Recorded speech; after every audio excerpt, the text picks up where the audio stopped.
नमस्कार, आप देख रहे हैं SPN9 न्यूज।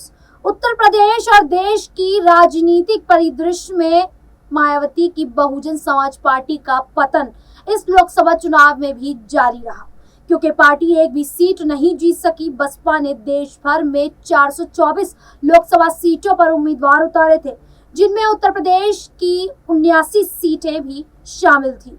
उत्तर प्रदेश में जहां पिछले लोकसभा चुनाव में समाजवादी पार्टी और राष्ट्रीय लोकदल के साथ गठबंधन में उसने 10 सीटें जीती थी, पार्टी अधिकांश सीटों पर तीसरे या चौथे स्थान पर रही। शाम 6 बजे राष्ट्रीय स्तर पर बीएसपी का वोट शेयर लगभग 2% था, जो 2019 के वोट शेयर का लगभग आधा था। यूपी में बीएसपी का वोट शेयर घटकर 9.88% रह गया। यह 2022 के विधानसभा चुनाव के 12.88% वोट शेयर की तुलना में 3% से अधिक की गिरावट। पार्टी ने केवल एक विधानसभा सीट जीती थी।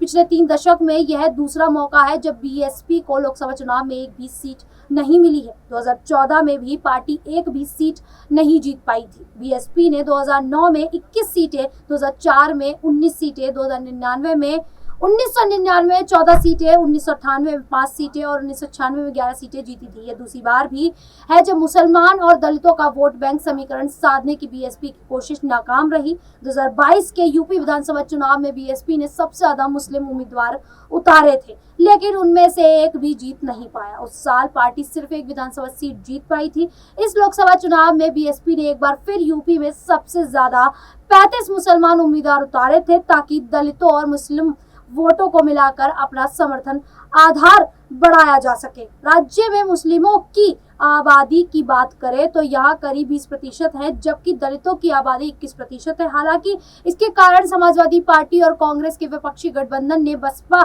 पर सत्तारूढ़ भाजपा की बी टीम होने का आरोप लगाया, क्योंकि उन्हें आशंका थी कि मुस्लिम उम्मीदवारों को मैदान में उतारकर मायावती भारतीय जनता पार्टी के वोट शेयर में सेंध लगा देगी, जिससे भाजपा को फायदा होगा। लेकिन रुझानों से पता चला कि पार्टी एक बार फिर मुस्लिम वोट हासिल करने में विफल रही और दलित वोटों का एक हिस्सा भी बीएसपी से दूर चला गया।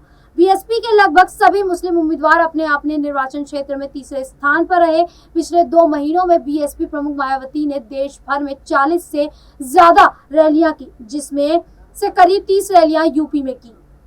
उन्होंने अपने भतीजे आकाश आनंद को भी प्रचार के लिए लगाया, जिन्हें उन्होंने पार्टी में अपना उत्तराधिकारी घोषित किया था और उन्हें मीडिया से बातचीत करने की अनुमति दी थी। लेकिन पिछले महीने पार्टी के अभियान को तब झटका लगा जब सीतापुर में अपने भाषण में शत्रुता को बढ़ावा देने के आरोप में आकाश पर मामला दर्ज होने के कुछ दिनों बाद मायावती ने उन्हें पार्टी के राष्ट्रीय समन्वयक और उनके राजनीतिक उत्तराधिकारी पद से हटा दिया।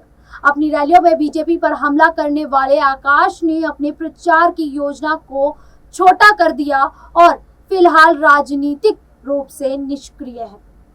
जिस प्रकार से मायावती ने निर्णय लिया और अकेले ही लोकसभा चुनाव में मैदान में उतर गई, ये निर्णय क्या अब उन पर भारी पड़ता दिखाई दिया, क्योंकि मायावती ने उत्तर प्रदेश में एक भी सीट हासिल नहीं की है। इसको लेकर आप लोगों की क्या राय है, क्या मानना है आप लोगों का, हमें कमेंट करके जरूर बताइएगा। इसी प्रकार की देश दुनिया से जुड़ी खबरों के लिए देखते रहिए SPN9 न्यूज।